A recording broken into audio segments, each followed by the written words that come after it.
4,5 godine na području grada Mostara i Hercegovine djeluje udruga Down Syndrome koja broji 22 obitelji, odnosno 22 nominalna člana. Osnovni cilj im je poboljšati kvalitetu života osoba s Downom, to jest poboljšati medicinsku, obrazovnu, edukacijsko-rehabilitacijsku skrb, kao i senzibilizirati društvenu zajednicu o osobama sa Down sindromom. U svom kratkom djelovanju udruga je ostavila svoj trag i postala prepoznatljiva i u svim institucijama koje rade sa osobama sa Down sindromom. Vole se pohvaliti svojim dostignućima, naime, prvi su u Mostaru javno obilježili Svjetski dan osoba sa Down sindromom te su organizirali prvi simpozij o Downu na području Hercegovine. Za svoje članove udruga organizira radionice koje su ključne u odgojno-obrazovnom procesu, no pored velikih dostignuća, članovi udruge se bore sa brojnim problemima. Udruga nema siguran prihod finansiranja. Finansiramo se preko donacija pojedinaca ili lokalnih gospodarstvenika.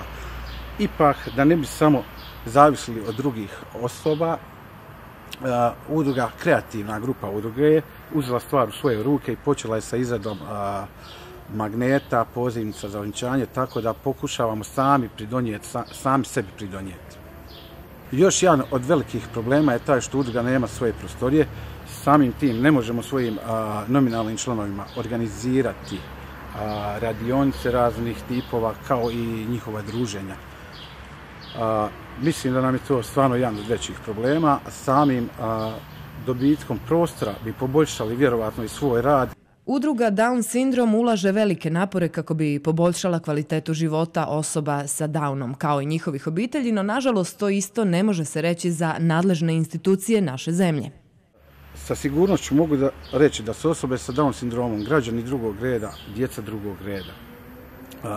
Za njih uvijek postoje posebni propisi i posebna pravila, koja ću da citiram jedan dopis jednog ministarstva, još uvijek u postupku izrade, znači ne postoje ni pravila ni propisi.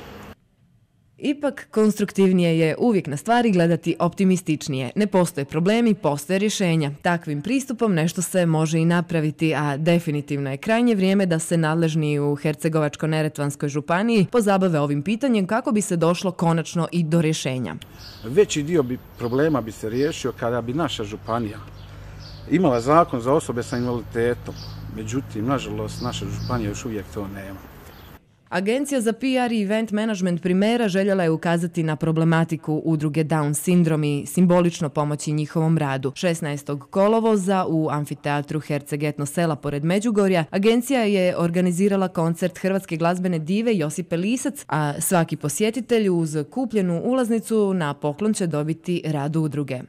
I zahvaljujući našem generalnom sponzoru BiH Telekomu koji nas prati u ovom koncertu i jednoj od društveno najodgovornijih tvrtki u našoj zemlji, imali smo mogućnost otkupiti radove od udruge Down Syndrome koje ćemo sada dijeliti i već dijelimo uz kupljene ulaznice besplatno.